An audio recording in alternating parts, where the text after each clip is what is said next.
Welcome to the Lippis Report.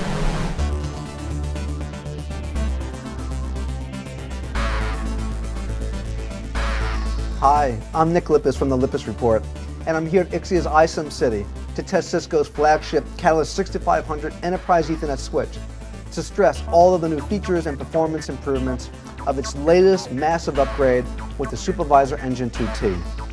One of the most impressive network design options available on the CAT 6500 is the use of VSS.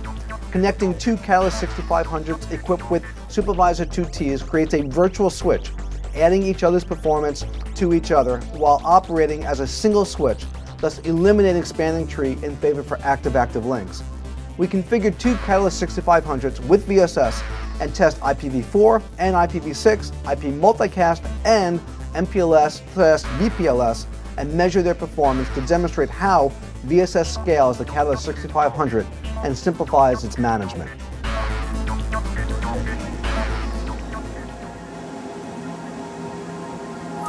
Hi everyone, we're here at iSIM City, and we're about to start testing the Catalyst 6500 platforms with the Supervisor 2T, back-to-back, two of them, connected via VSS.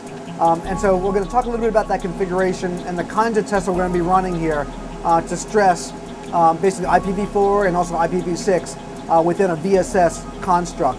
So with me to kind of describe how we're set the 6500s up is Sean Wargo, who is the technical marketing engineer over at Cisco. Oh, great. Thanks, Nick.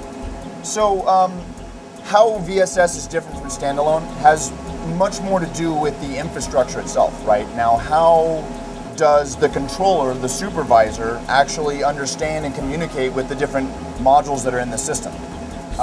And how it's different than some other solutions that are out there. So some of the other solutions that are out there, they're basically they're independent devices that will just talk to one another. Very similar even then to the network itself, right? But they're distinct entities separate from one another, right?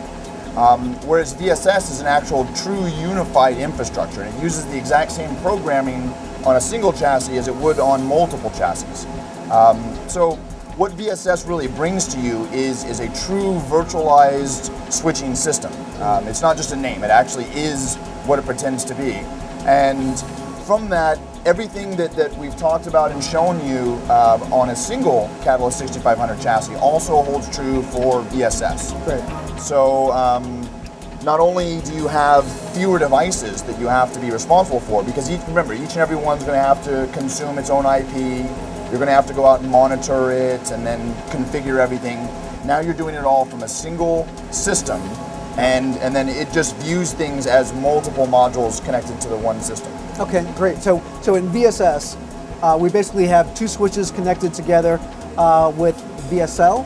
Is that right? That's right. Virtual switch link. Right, with VSL, and you basically have then one virtual switch with 4 terabits of capacity. Exactly. Is really the bottom line. And also from a management point of view, it's one logical entity. Exactly. So this is great for operational efficiency. It's great for redundancy. You don't have spanning tree in there, so you have a lot more utilization, of your infrastructure as well. So you get, operational benefit, you get performance benefit, as well. So what we're going to be doing here now with this configuration is we're going to be stressing IPv4 and IPv6 and potentially IP multicast in a VSS configuration.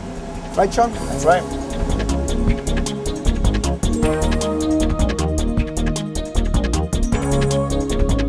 Well, that concludes this test.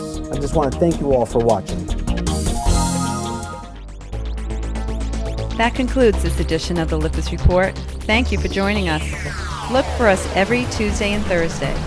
To get your free subscription to the Lippis Report newsletter, go to www.lippisreport.com. To sponsor the Lippis Report podcast, send email to sales@lippis.com. We've got to go, and so do you. See you next time.